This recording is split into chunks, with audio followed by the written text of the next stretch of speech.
Valores del Campo, una visión de la realidad argentina. Conducción, Fernando Estrada. Con la tarjeta Procampo de Banco Provincia, disfruta de grandes beneficios. En los remates de Hacienda, en la compra de combustibles, agroquímicos, fertilizantes y muchos más. Adquirila con mínimos requisitos, a tasas especiales y con la mejor financiación. Banco Provincia, el banco de las y los bonaerenses. En OMINT cumplimos 55 años, en los que siempre fuimos renovando nuestros servicios, porque para cuidar tu salud no podemos quedarnos en el tiempo. OMINT, experiencia para lo que sigue. Superintendencia de Servicios de Salud, órgano de control de las empresas de medicina prepaga, www.sssalud.gov.ar, 0800-222-7583, Registro Nacional de Entidades de Medicina Prepaga número 1336. Baja el colesterol. Aceite de canola Kroll reduce el colesterol. Kroll, el aceite ecológico. Activa tu carrera. Lidera tu futuro. En Universidad FASTA, elegí entre más de 30 carreras online diseñadas con innovación y trayectoria académica. Inscribite hoy y accede a importantes beneficios en la matrícula. Ingresa en www.ufasta.edu.ar/distancia. Universidad FASTA, conectando con tu futuro. ¿Cómo están, queridos amigos de Valores del Campo?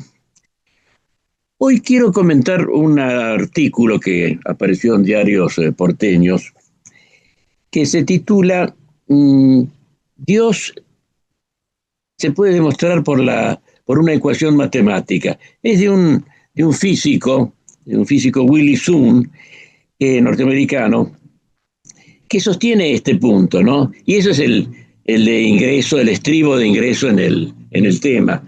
Pero en realidad después entra en otra cuestión acerca del calentamiento global. El calentamiento global, según el físico Sun, no es necesariamente un producto de la actividad humana. Él dice que sí, que existe, que se está dando, pero se está dando por razones astronómicas, porque hay ciclos en las temperaturas de la Tierra. Solamente que este ciclo actual es el que encontró al ser humano en las condiciones actuales.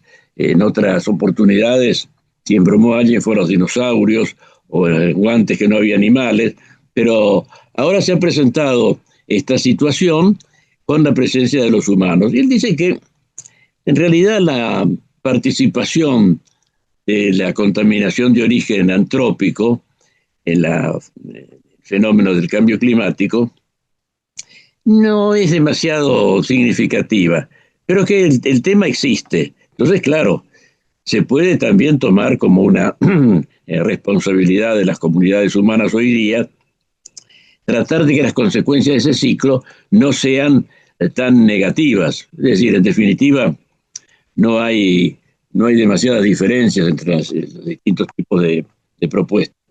Esto me recuerda a un personaje muy conocido, un economista, William Nordhaus, premio Nobel de Economía, que hace años participaba de lo que podríamos llamar el terror apocalíptico por los fenómenos ecológicos, particularmente el cambio climático, pero que luego fue modificando su posición para decir, quizás en algunos aspectos coincidiendo con Willy Soon, que los riesgos del cambio climático, el ser humano está en posibilidad de enfrentarlos.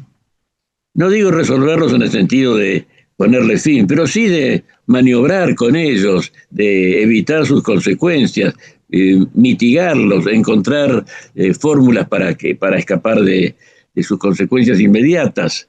Y que la tecnología humana, de acuerdo con la capacidad creativa del hombre, va a conseguir poner a las consecuencias del cambio climático en un nivel que no resulte fatal para la humanidad. Hay quienes lo acusan de ser excesivamente optimista, pero también la experiencia demuestra que el ser humano se ha impuesto a circunstancias dificilísimas a lo largo de su historia. Y de todos modos, Nordhaus, como economista, ha hecho unas estimaciones. Si si se tiene en cuenta, si se prevé como, si se cree que efectivamente las consecuencias del cambio climático, el alcance del cambio climático es de la gravedad que se presenta, hay que poner remedios previos, ¿verdad? Y hay que calcular entonces los costos. Como economista plantea en primer lugar siempre los costos. Si después no vienen esas consecuencias, esas inversiones habrán perdido sentido. Bueno, entre una opción y la otra, Nordhaus llega a una conclusión que puede llamarse el justo medio. Si no se toma ninguna previsión, los daños van a ser atroces. Si se toman previsiones que resultaron innecesarias, las inversiones podrían haber ido a otra parte, cierto, pero se ha evitado la posibilidad de un riesgo gravísimo. De modo que lo que recomienda es una actitud serena ante el problema, ir siguiéndolo en sus manifestaciones, no dejarse llevar por el tremendismo, que puede darse no solamente por los datos científicos, sino por el estado de la opinión pública, que puede reclamar algo excesivo o al revés, puede mostrarse escéptico en cuestiones que son de suma importancia y realidad. De modo que para hablar de este tema, hoy nuevamente lo tenemos aquí a Martín Fraguío y vamos a iniciar nuestra conversación primero con el saludo que corresponde y después, en fin, ya el saludo está hecho, Martín. Hola, Ahora Fernando, buen día. No, muy interesante tu introducción, ¿no? Y de estos dos autores en sus visiones, ¿no? Sobre la relación, porque en el fondo los dos están tratando de definir los ámbitos de la relación del mundo con, o perdón, mejor dicho, de la humanidad, de las personas, con su entorno, digamos, ¿no? No solamente con la naturaleza, sino con los distintos componentes, ¿no? Biológicos y no biológicos que nos rodean, ¿no? Así que son dos puntos de vista muy interesantes. Y además en esa visión de demostrar que Dios existe, que también introducir la idea que el ser humano tiene una responsabilidad trascendente, ¿no? Que va más allá de el tiempo y el espacio en el que estamos hoy, ¿no? Así que es muy interesante.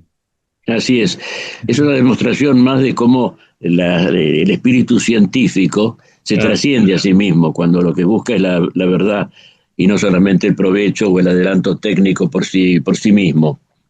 Claro, sí. En ese sentido, los economistas deberían tener más humanismo en general, porque se ve que los que desarrollan esa dimensión son incluso mejores como humanistas, como economistas. Es posible, ¿no? Claro. Sí, es todo un desafío. Yo creo que la humanidad está en un momento de cambio y que el debate que vemos hoy, ¿no? Porque muchos de estos trabajos se basan en la existencia de datos. Y creo que, ¿no? Y datos de tipo estadístico que fueron surgiendo de distintas mediciones en el ambiente, en distintos lugares, que fue permitiendo la tecnología que fue desarrollando el ser humano, sobre todo en los últimos, en el caso del cambio climático, desde la existencia del observatorio de Mauna Loa en Hawái, que se inauguró en la década del 50, ¿no? Porque el primero que la midió, que era un alumno de doctorado, era Charles Keeling, y es interesante cómo en esta nueva visión, lo primero es la eliminación de los datos. O sea, la eliminación es mejor no saber, ¿no? Y hoy, y vimos, el otro día publicó una carta el hijo de este señor, de Charles Keeling, explicando que, bueno, que el gobierno de Estados Unidos había decidido eliminar el observatorio y borrar todas las bases de datos que se vienen midiendo datos sobre la concentración de CO2 y muchísimas otras cosas, ¿no? O sea, eliminar toda la estructura de análisis científico, pero empezando con los datos, ¿no? Entonces, claro, si uno no sabe y si no tiene información, es imposible todo esto que estamos hablando, ¿no? Era imposible determinar la ecuación de la existencia de Sí, Dios sí. o no, y también es imposible Este episodio me parece de una gran importancia sí, que no está valorada suficientemente y que quizás tenga la misma importancia que en su tiempo tuvo el incendio de la Biblioteca de Alejandría, claro. donde estaban los tesoros culturales de la antigüedad y que fueron arrasados con entera impunidad y desdén por lo que se quebraba, ¿no? Por supuesto, sí, sí, sí, claro. En ese momento, claro, quizás un volumen era un cuerpo único, se quemó, desapareció y nunca más va a volver a estar. Hoy todo esto está con bases electrónicas y entonces borrar una cosa hoy implica mucho más que quemar una biblioteca, ¿no? Hay que tomar muchas acciones deliberadas en distintos ámbitos, distintas bases de Mm. datos, distintas memorias y eliminar también todo aquello que se viene investigando y sus respectivos investigadores, ¿no? O sea, eliminar todo el sistema científico alrededor es una tarea mucho más, digamos, compleja, costosa y grave, ¿no? Realmente de una gravedad enorme, ¿no? Porque Y que está relacionada con problemas actuales, bien contemporáneos, de un claro. alcance importantísimo. Sí, sí, sí, sí, tal cual. Sí, yo creo que en el fondo lo que nos muestra todo esto es esa, digamos, como lucha interna, ¿no? Del ser humano, de mirar hacia el futuro, tratar de prepararse para el futuro, estudiando, analizando, sacando conclusiones, haciendo hipótesis, buscando su verificación, o volver al pasado y conformarse que total las cosas en el pasado eran más fáciles desde el punto de vista de hoy, todo lo del pasado es conocido. Y yo creo que lo que está pasando es eso, ¿no? El negacionismo hoy lo que intenta es volver al pasado, es decir, si en el pasado quemando carbón, petróleo no fue bien, ¿para qué vamos a tratar de buscar otras soluciones? Si nosotros no sabíamos, antes de Nordhaus nadie sabía cuánto costaba el cambio climático, cuánto costaba una externalidad negativa como las emisiones de gases de efecto invernadero, ¿para qué vamos a usar eso? Más vale, borremos todo, eliminemos todo esto y vivamos como en el pasado, total. Los que vivían bien en el pasado seguirán viviendo bien en el futuro. Y los que vivían mal en el pasado, ¿qué le van a hacer? Que se joroben. Bueno, es que Es una esa es situación la muy cosa, difícil. justamente. Es desconocer que las sociedades, muy parecido a la naturaleza en eso, están en cambios continuos. Y volver al pasado no es posible. Imposible, claro. Claro, claro. Quizás en alguna cosa, la moda, se puede usar Claro, galeta y levita para andar por la calle de nuevo, poner coches de caballos, y todo eso claro. sí se puede, pero hay otros elementos que ya no hay manera de... La No, electricidad, por ejemplo. claro. La humanidad está dispuesta a renunciar al uso tan intenso de la electricidad que se hace actualmente. De ninguna Olvidar, manera, de de ninguna ninguna manera. manera.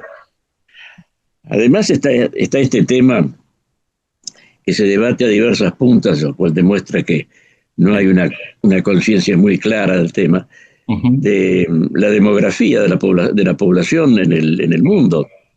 Sí, claro. Si, si calculamos que la Ujú. población mundial va a estar, bueno, una de las estimaciones, 10.000 millones de Sí. habitantes a Sí. finales de este siglo, o alguna cosa similar. Ujú. Evidentemente, la producción de bienes va a tener que estar al nivel de esa población. Y Y esa sí, cantidad enorme de bienes tiene que claro. ser producida con la tecnología adecuada, que es la última, la tecnología, siempre la tecnología de punta, de Sí, manera que suena bastante burda esta tentativa sí, de volver las cosas al pasado. sí, Puede haber sí. parecido con el pasado, pero no vuelve.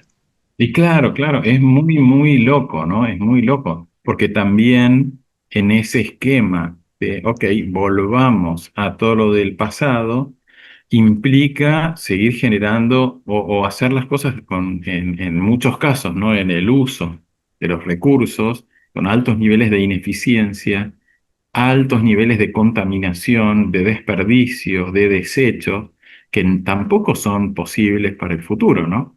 Que cuando vemos el trabajo del Club de Roma, creo que la parte interesante que incluye, ¿no?, en los 70 el Club de Roma es justamente en su trabajo los límites del crecimiento. No es solamente los límites de cuánto se puede producir, sino también los límites de cuánto se puede desechar y tirar. Y creo que eso para la humanidad tampoco es viable. O sea, seguir tirando plástico al mar, gases a la atmósfera, todos los desechos de todas clases a los ríos, los lagos, los mares, los suelos, eso es inviable, porque en todos esos residuos hay una cantidad enorme de recursos de alto valor.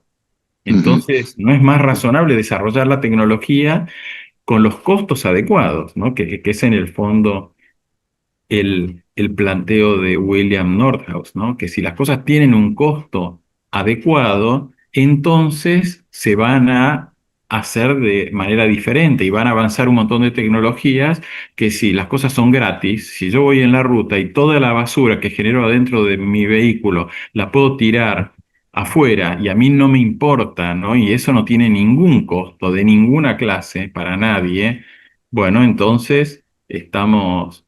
pero al sí tener un costo o empezar a generar una conciencia de que eso a alguien le genera un perjuicio, ¿no? Que yo tire todo, las botellas, los papeles, todo lo que quiera, ¿no? Sí tiene un costo para otras personas que viven ahí, en el lugar donde yo tiro, el auto puede seguir y yo puedo no volver nunca más en mi vida a ese lugar, pero ahí hay personas, hay animales, hay recursos de agua, hay un montón de elementos y de seres vivos que van a ser afectados por esos residuos. Entonces yo creo que ahí hay un aspecto de fondo que para mí es más importante que si los efectos nuestros están generando un cambio en la temperatura de la atmósfera, ¿no? O sea, si la temperatura de la atmósfera no subiera por otro elemento que la va enfriando, ¿no? Yo creo que lo mismo no podríamos seguir tirando gases a la atmósfera que están generando daños, digamos, tanto dentro de la atmósfera como en los lugares donde finalmente algunos de esos compuestos sólidos terminan cayendo, ¿no? Sobre todo en el caso del carbón, que larga una cantidad enorme de elementos, entre otros elementos como el azufre y sus correspondientes reacciones químicas, ¿no? Como el ácido sulfúrico. Y lo mismo pasa con lo que se llama los particulados, ¿no? Con el hollín, ¿no? Que también es tremendamente dañino y perjudicial. Pero creo que es una discusión muy importante que hoy tiene la humanidad. Yo soy como optimista que todo este intento de volver al pasado genere más gente consciente, más personas, más instituciones comprometidas en cosas que antes se ocupaban los gobiernos, ¿no? Vimos todas estas estadísticas, las llevaba principalmente el gobierno de Estados Unidos y sus universidades y otras entes, digamos, de investigación. Y bueno, si todo esto se va a eliminar, ojalá existan otras instituciones que puedan tomar esto, ¿no? Canadá en la medida que puede, obviamente es un país mucho más chico, pero estamos viendo que está invitando a equipos de investigación a seguir estando en los lugares donde están en Estados Unidos, pero dependiendo de fondos canadienses. Y lo mismo me comentaban el otro día un grupo de profesores alemanes que estuve en Buenos Aires, que Alemania está con otros países de Europa haciendo lo mismo, ir a buscar oportunidades, digamos, en Estados Unidos donde se están desmantelando estructuras de alto valor científico, de gran trayectoria, para poder darles ámbitos para seguir trabajando, quizás con presupuestos un poco más moderados, pero no dejar que eso sea como la Biblioteca de Alejandría. ¿Y a qué se debe esta política de abandono de la investigación? Yo creo que es justamente para no saber. Es mejor no saber. En la visión así de queremos vivir en el pasado, ¿no? Todas estas cosas nuevas, modernas, no nos sirven. ¿Para qué queremos saber si nuestra basura destruye el ambiente? No queremos saberlo, más vale no saber. Entonces, si no tenemos datos, no tenemos... Yo creo que eso es algo, una visión extremadamente disparatada, ¿no? En Argentina la vimos, ¿no? Con los temas de la inflación, ¿no? No sabemos qué es la inflación, no sabemos por qué hay inflación, a quién le importa la inflación. ¿Quién vio un dólar alguna vez? Sí. Creo que fue Con una el tema de la agresión y la protección del medio ambiente, Claro. también se ve que hay ciclos, porque las décadas del 70 y del 80, que es más o menos cuando empieza de modo muy significativo la preocupación por el medio ambiente, Exacto, exacto. se refería más a la contaminación, a los casos como esos que mencionabas. Sí, Actualmente se ha trasladado sí, casi de manera exclusiva al sí, cambio climático. claro. Sí, sí, Pero no se puede olvidar sí, que las primeras señales de alarma, es decir, la contaminación, sí. conserva toda su vigencia Por paralelamente supuesto, a claro. las causas del cambio climático y Sí, concurrentemente con ellas. sí, sí, sí, sí, claro, claro. Pensá que todavía hay ciudades en el mundo donde hay alertas por el aire irrespirable, justamente por esos particulados y por todo un montón de productos químicos que están flotando en el aire, ¿no? China en eso, lamentablemente, por sus calderas de generación eléctrica, sus usinas de generación eléctrica de carbón, tiene una de las zonas más preocupantes del mundo, ¿no? Pero hay otros países, ¿no? Como Santiago de Chile, que también es una ciudad muy complicada por el smog que deja la quema de los autos, ¿no? De los combustibles. Entonces ese problema sigue siendo igual. Es que yo creo que justamente uno de los temas que le fue pasando a la humanidad fue la dificultad para poder definir correctamente, ¿no? ¿Qué significa eso de ser sostenibles o de, ¿no? Y fíjate que, como decías vos antes, en la década del 70, la primera definición, ¿no? Del informe Brundtland tiene que ver con, digamos, digamos, ser sostenible es usar o recibir beneficios hoy que las generaciones futuras también van a poder acceder. Entonces, hace más referencia al desarrollo humano y y al estado, digamos, de vida de los seres humanos, más que a datos objetivos o mediciones objetivas aunque también estaban los indicadores de calidad de agua, de calidad de aire, que también se fueron ajustando y modificando. Pero claro, cuando la agenda del cambio climático ingresa con una visión más cuantitativa, ¿no? De que, bueno, a ver, esto podemos seguir tirando estas moléculas a la atmósfera y que ahí se vayan acumulando por 1000 años, como es en el caso del CO2 o del óxido nitroso.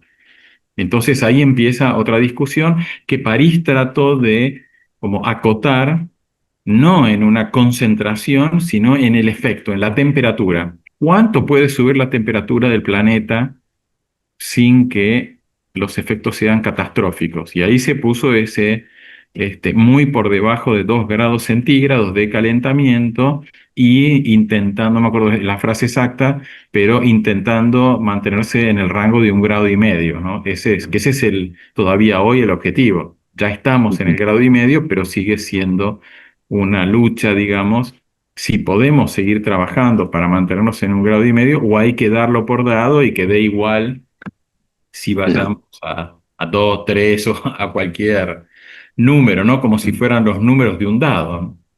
Vos recién usaste esa expresión que es tan corriente de las generaciones posteriores. Pensar en el mundo que se deja a las próximas generaciones. Eso parece muy generoso, muy humanitario, pero en rigor cada generación piensa principalmente en el tiempo contemporáneo, en sí misma, y es lo mejor que puede hacer, porque si maneja bien lo propio, el futuro va a sentarse sobre una base tranquila, ¿no? Más sólida. Pero aparte de eso, Sí. los trastornos de estos cambios en el ámbito natural, Sí. en el ambiente, inciden sobre lo presente, se están dando ya mismo. Por ejemplo, Sí, claro. el tema de los combustibles. El Sí. Club de Roma tenía como una de las cuestiones fundamentales, que se iban a agotar los Claro, combustibles a muy corto plazo. sí, Y no solamente no se han agotado, sino que el caso del petróleo, por ejemplo, que decían que aquellas Casandras de entonces decían claro, que la economía se iba a paralizar por los precios del petróleo, que sí, llegarían a ser inalcanzables. claro, Hoy en día el precio del petróleo está bajando y sí, una cosa por la cual quiero preguntarte también, sí, consultarte. Eh, sí, en medio de esta crisis de los combustibles, sí, del suministro de todo tipo de combustibles, de gas, sí. los frenos a las energías alternativas. ¿Cómo es posible que el petróleo baje de precio Y porque la en vez de oferta, subir? Perdón, los partidarios del pasado también tendrían motivo para preocuparse por esto. En el es pasado el que, petróleo era protagonista. ¿Por qué ahora le está sí, pasando esto? sí, es sorprendente, ¿no? Ese tema, como lo que sí está claro es que en los últimos años siguieron apareciendo reservas y o recursos, y siguieron apareciendo tecnologías para extraerlo, ¿no? Porque cuando aparece, ¿no?, Vaca Muerta en el mapa, que lo publica por primera vez un informe del Departamento de Energía de Estados Unidos, que es el que dice, ahora hay tecnología para extraer estos recursos, y dice, Estados Unidos es el que tiene las reservas más grandes, Argentina está segunda en un trabajo, después, o primero salió que estaba tercera, después segunda, este, pero ahí aparece esta visión de, bueno, hay como para seguir sacando durante cientos de años, o sabe Dios cuánto hay. Pero a pesar de eso, ¿no? Y de esa visión histórica, ¿no?, del Club de Roma y de muchos después que hablaban de lo que en inglés se llamó el peak oil, ¿no? O sea, el pico de producción de combustibles fósiles a partir del cual que viene subiendo, subiendo, subiendo, y un día va a empezar a caer, que lo estimaban en los 80, los 90, los 2000. Había varias estimaciones de cuándo sería ese pico. Claro, tomaban, digamos, el conocimiento del pasado y lo proyectaban en línea recta. La demanda crece por acá, los recursos conocidos son estos, de ahí solamente va a empezar a caer, ¿no? Pero la realidad es que lo que empieza a publicar la Agencia Internacional de la Energía el año pasado es que ya lo que empezó en el mundo por la difusión de las energías renovables y de los programas de eficiencia energética es lo que se llama el peak demand, o sea, el pico de la demanda. Y lo que plantean es que para China su pico de demanda de combustibles fósiles es este año 2025, que este va a ser el año que China va a tener el consumo más alto de su historia de carbón y petróleo, sobre todo. El gas va a seguir creciendo, pero que a partir de ahora el consumo de carbón y de petróleo va a empezar a bajar. Y eso lo está publicando la Agencia Internacional de la Energía, que siempre fue un ente de carácter, digamos, petrolero, ¿no? Hay un grupo de países muy importantes que son socios. Argentina no es socia de la agencia, pero digamos, no es la OPEP, ¿no? Hay muchos países, Brasil es socio, los países desarrollados todos, y a mí me parece que la agencia viene haciendo trabajos muy interesantes, tratando de anticipar, y la agencia viene planteando eso, que para estos países que están invirtiendo tanto en su desarrollo, ¿no?, sobre todo en el caso de carbón y de petróleo, que si esa oferta va a impactar en el mercado y los precios van a empezar a bajar, bueno, muchas de esas inversiones van a tener problemas para amortizarse, ¿no? Hasta ahora, y dicen que este año se pospuso ese inicio de baja violenta del precio por todo el conflicto de la zona y de Irán, Irak, todo eso, ¿no? Pero que si eso no hubiera ocurrido, pero los componentes, digamos, de oferta y demanda deberían dar una situación, y por eso yo creo que la Argentina se está apurando tanto a tratar de desarrollar todo lo que puede su gas de Vaca Muerta como para que ese recurso nos ayuda a desarrollarnos hacia adentro y que ayude a los países que quieren o que pueden salir de la dependencia temporaria del carbón y del petróleo a un combustible menos emisor y en la preparación de las energías del futuro, digamos. Lo que se ve en este tipo de observaciones es que muchos de los cálculos, las proyecciones a futuro que realizan economistas y científicos, son, como decías recién, lineales y Claro. no tienen en cuenta los fenómenos históricos. Exacto. Porque las convicciones que tengan las mayorías o las minorías dirigentes de los distintos países o del planeta en conjunto, son ajenas a la ciencia muchas veces. Sí. Tienen otros orígenes hasta psicológicos muchas veces, no son necesariamente de tipo nacional, racial, bien ostensible, no son actitudes inesperadas. Sí. El fundamentalismo islámico, por ejemplo, que cuando apareció hace algunos cuantos años, transformó la política internacional. Y así siempre hay cosas para bien o para mal que hacen que no sea viable esa perspectiva profética. Claro. Da la impresión de que, esto le vuelve a dar la razón a Wilhelm Nordhaus, ¿no?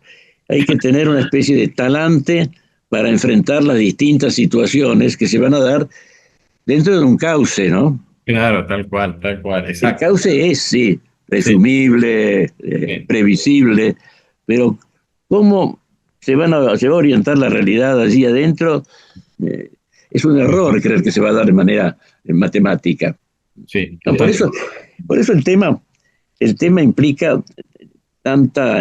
tanto, para usar una expresión de la política vulgar, cintura política, capacidad de adaptación.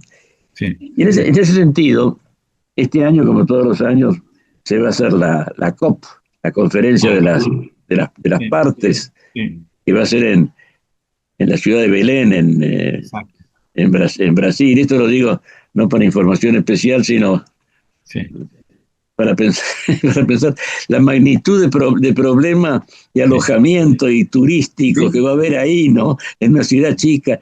Yo recuerdo una descripción que nos hiciste una vez acá en el programa sobre una de las reuniones de la COP en Polonia. Sí, en Katowice. Tu caso principal, tuviste que alojarte no sé a qué distancia sideral del lugar del Congreso.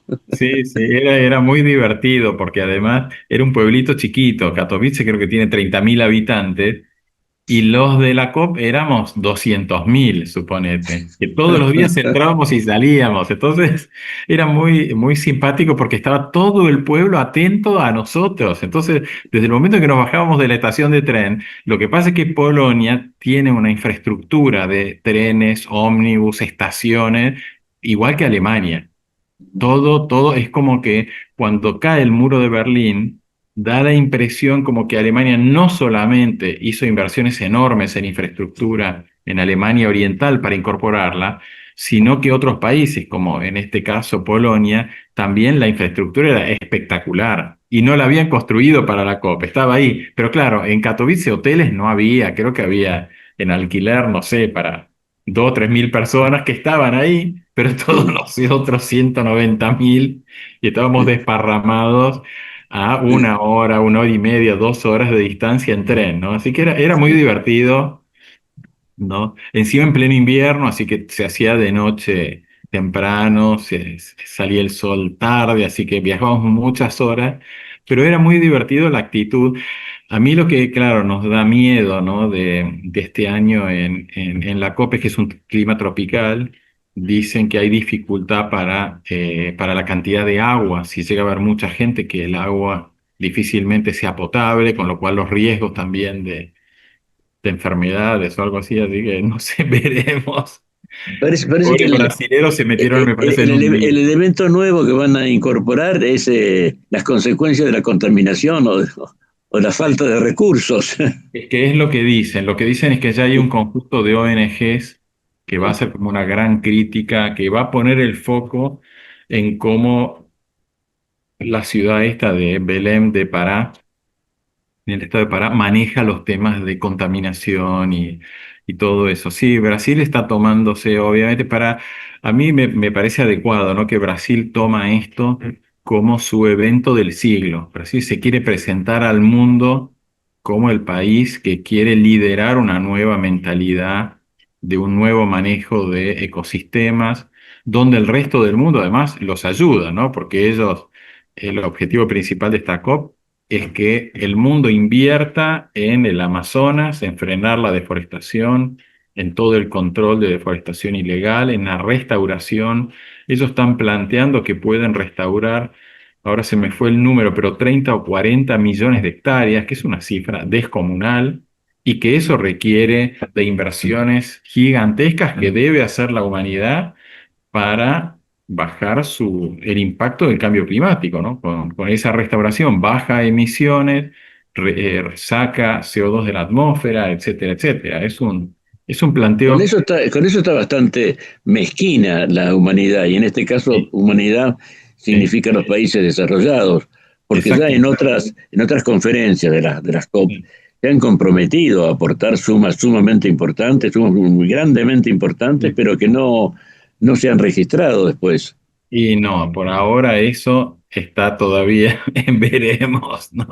Ajá. Sí, Y es un problema, Brasil, ¿verdad? Que, en el caso de Brasil, sí, justamente en los ámbitos desarrollados, sí. se lo tiene un poco como el villano en el juego, ¿no? Porque eh, en general se ha acusado a Brasil de ser Sí, negligente con la conservación de la sí, Amazonia. sí. Sí, es Se lo ha muy hecho y se lo sigue haciendo. Y claro. resulta que no, que Brasil tiene proyectos en este sentido, que requieren Sí, inversiones, por supuesto. ¿Y sí. cómo son esos proyectos? ¿En qué consisten?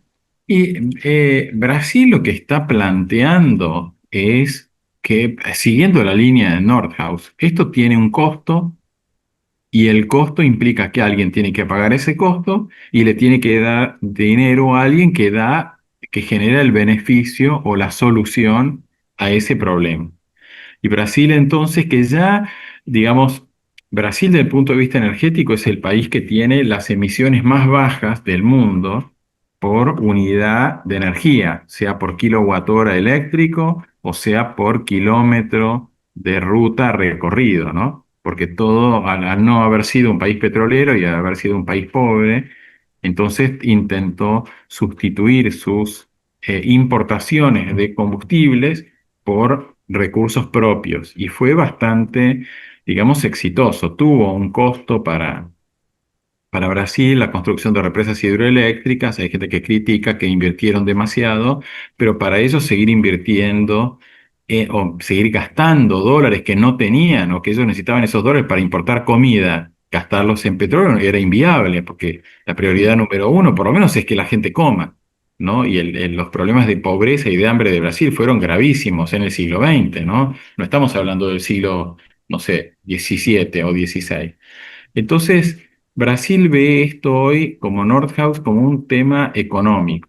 Ellos se quieren desarrollar de una manera, digamos, como líderes mundiales, como potencia mundial hacia el futuro, y su foco es justamente el tema de la sostenibilidad, cómo ser sostenibles hacia el futuro y cómo restaurar todo, seguir siendo grandes productores de alimentos, ya hoy en muchos rubros son el primer exportador mundial. En la mayoría de esos rubros pasaron de ser uno de los 5 principales importadores mundiales a primer exportador mundial en menos de 20 años o en 25 años. El trabajo que ellos hicieron fue extraordinario. Entonces, creo que es una visión adecuada esa, ¿no? De cómo movilizar los recursos económicos del mundo. En el mundo hay un montón de capital, ¿no? Capital que se invierte y recibe tasas moderadamente bajas o negativas hace décadas, y Brasil está tratando de darles oportunidades para que esas empresas vayan e inviertan.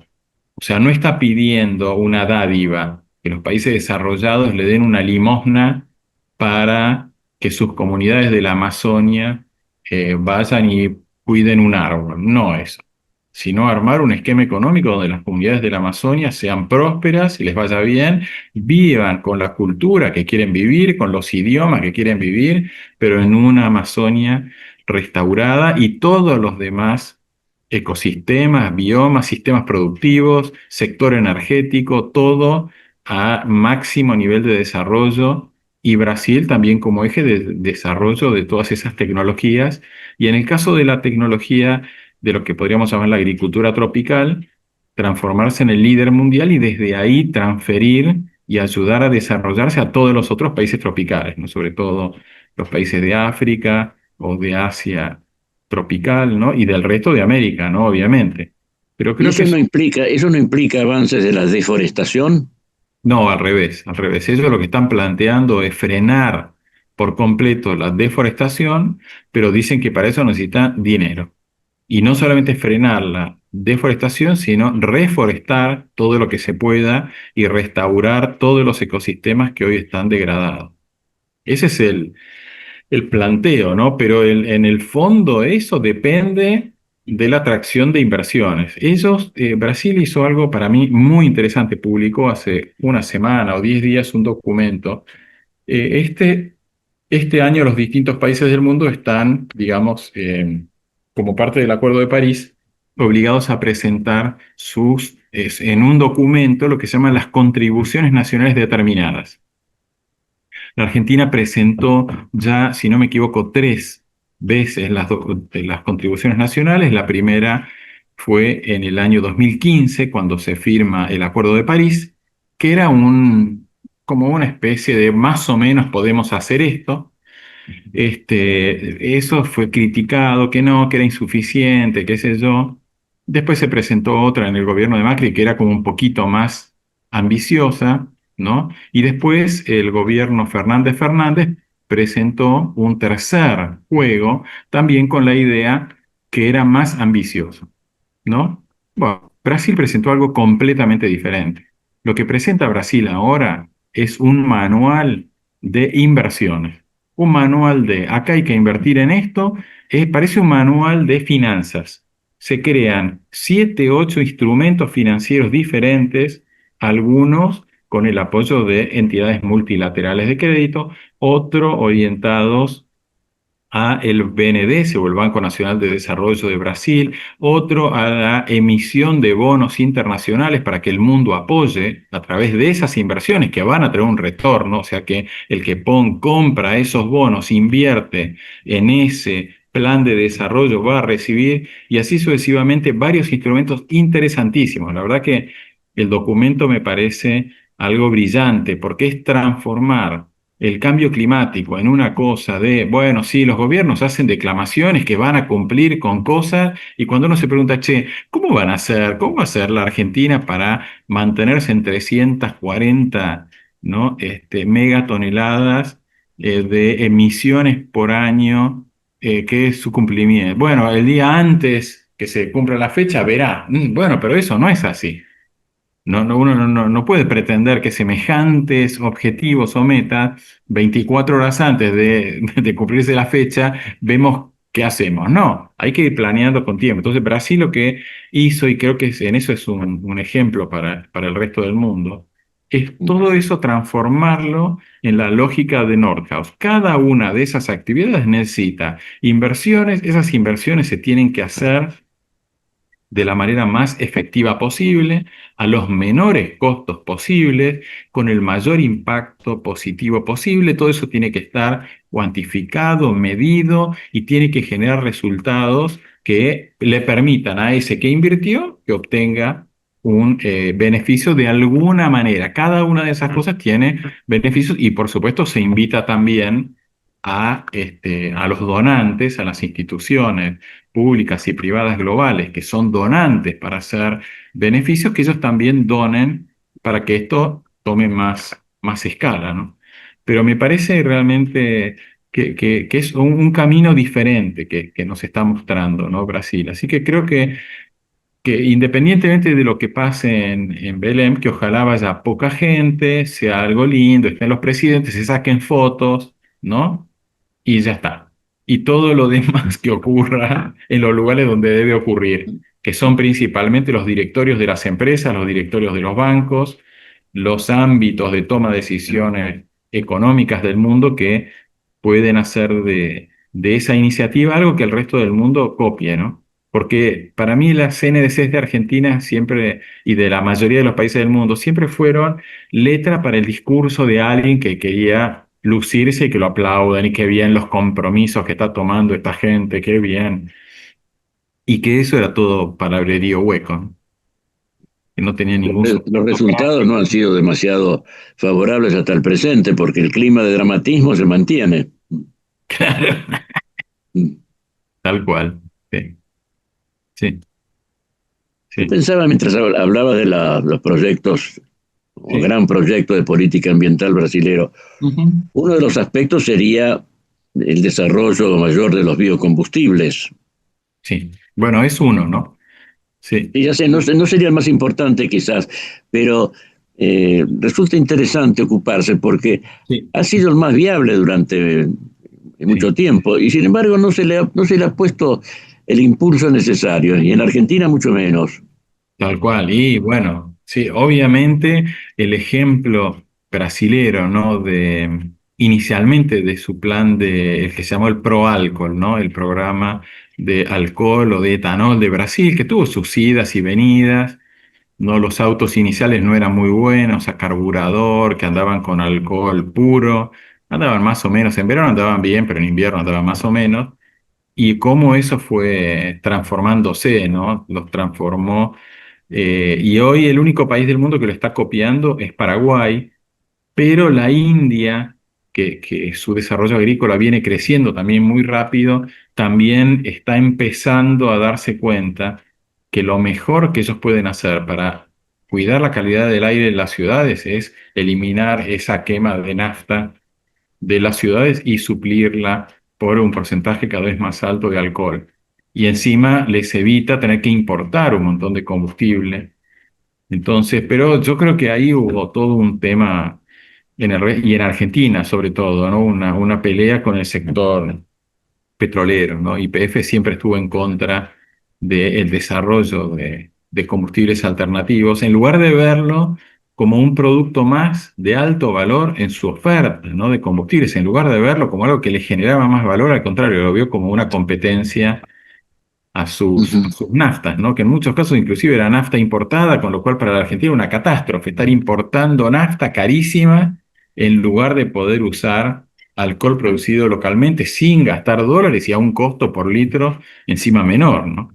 Pero bueno, muchos países tienen esa situación, ¿no? Donde una gran compañía maneja la agenda del país y causa tantos problemas, ¿no? Porque lamentablemente el juicio de Estados Unidos también por la confiscación de YPF, yo creo que también es parte de ese costo, ¿no? De tener una clase dirigente que no entiende muy bien qué significan esas cosas y se terminan tomando muchas decisiones equivocadas, ¿no? Yo creo que lamentablemente, ¿no? YPF siendo una empresa que es tan importante para la Argentina, ¿no? Que el trabajo de Mosconi, los recursos, todo el desarrollo territorial, lo que hizo después de todo el proceso de extensor, ¿no? De una YPF más moderna, competitiva, pero que en toda esa historia hay cosas positivas y cosas tremendamente negativas, perjudiciales, decisiones pésimas que al país nos causan un daño enorme, ¿no? Esos juicios yo creo que nos van a terminar costando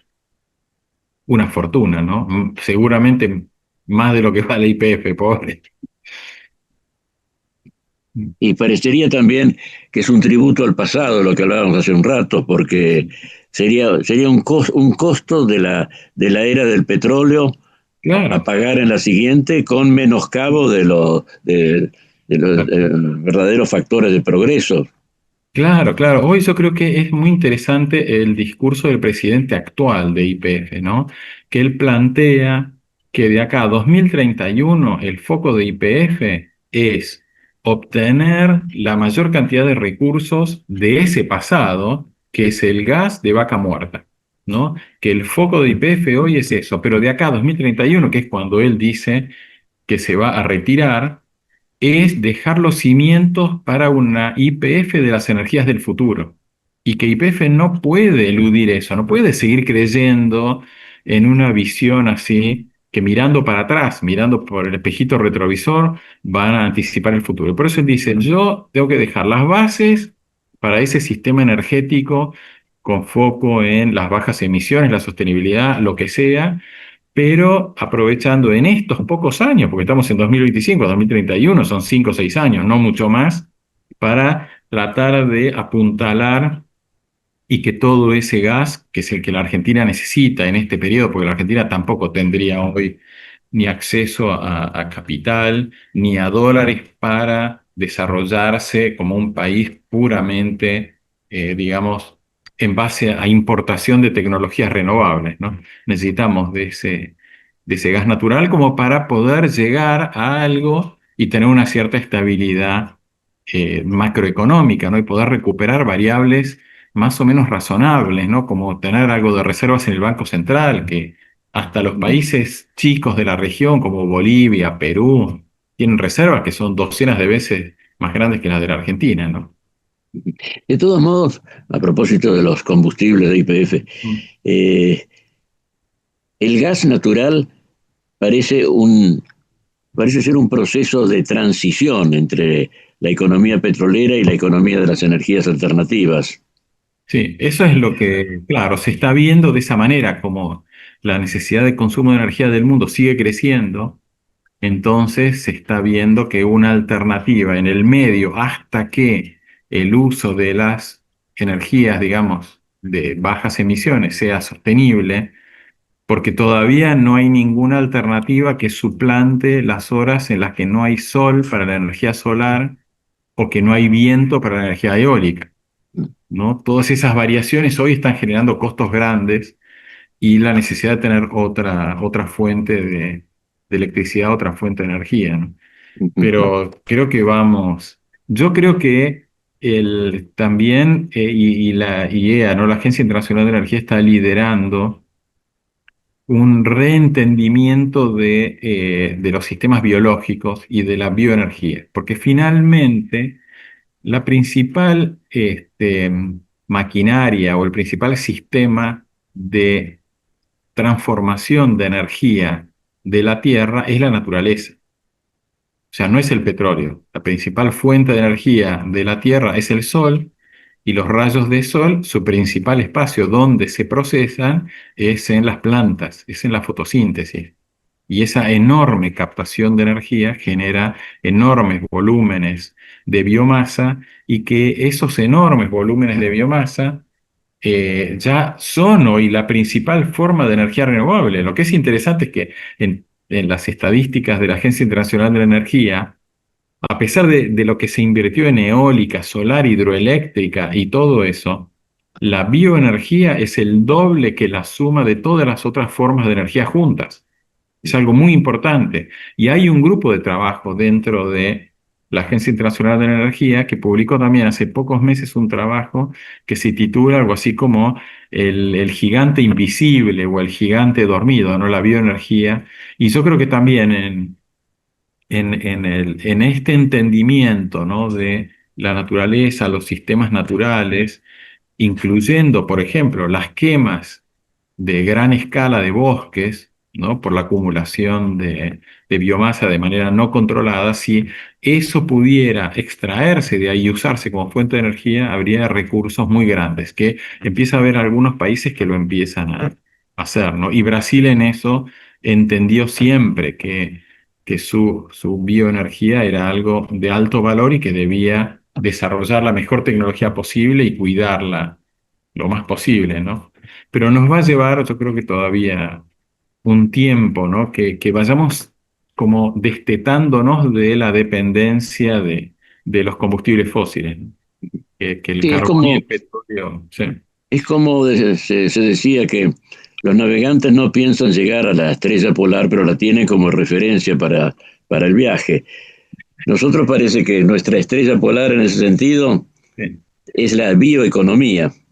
Y sí, yo creo que sí, que vamos en una tendencia que cuesta muchísimo no entender, pero si no entendemos el ciclo de la vida, ¿no? Alrededor nuestro, si no entendemos por qué nosotros estamos acá, de qué servicios necesitamos del resto de la bioeconomía o de la naturaleza, estamos fritos, ¿no?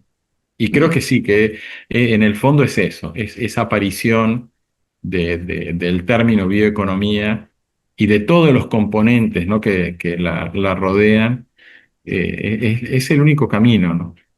Pero claro, Muy cada bien, vez somos Martín. una sociedad más urbana y que tiene más dificultad para entender eso, ¿no? No es Claro. fácil, es más difícil. Hemos dado respuestas y vos has dado respuesta, me parece, a muchas de las preguntas con que iniciamos nuestra conversación de hoy. Tan provechosa como siempre, ¿eh? Bueno, veremos. Vamos pensando, por lo menos vamos en nuestros debates, vamos pensando a ver qué encontramos, ¿no? Pero sí, creo que Nordhaus hizo un aporte muy interesante que quedó. Por más que se quieran borrar todas las estadísticas del mundo, todo. La realidad se va a imponer. La realidad se va a imponer. Pero claro, hay que defenderla también a la realidad. Sí, y claro, es lo más difícil. Muchas gracias, Martín. Bueno, gracias, Fernando, un placer. Hoy hemos conversado nuevamente con Martín Fraguío y nos volveremos a encontrar en este espacio de Valores del Campo en nuestra próxima edición. Hasta entonces. Con la tarjeta Procampo de Banco Provincia, disfruta de grandes beneficios. En los remates de Hacienda, en la compra de combustibles, agroquímicos, fertilizantes y muchos más. Adquirila con mínimos requisitos, a tasas especiales y con la mejor financiación. Banco Provincia, el banco de las y los bonaerenses. En Omint cumplimos 55 años, en los que siempre fuimos renovando nuestros servicios, porque para cuidar tu salud no podemos quedarnos en el tiempo. Omint, experiencia para lo que sigue. Superintendencia de Servicios de Salud, órgano de control de las empresas de medicina prepaga, www.sssalud.gov.ar, 0800-222-72583, Registro Nacional de Entidades de Medicina Prepaga número 1336. Kroll, baja el colesterol. Aceite de canola Kroll reduce el colesterol. Kroll, el aceite ecológico. Activa tu carrera. Lidera tu futuro. En Universidad FASTA, elegí entre más de 30 carreras online diseñadas con innovación y trayectoria académica. Inscribite hoy y accede a importantes beneficios en la matrícula. Ingresa en www.ufasta.edu.ar/distancia. Universidad FASTA, conectando con tu futuro.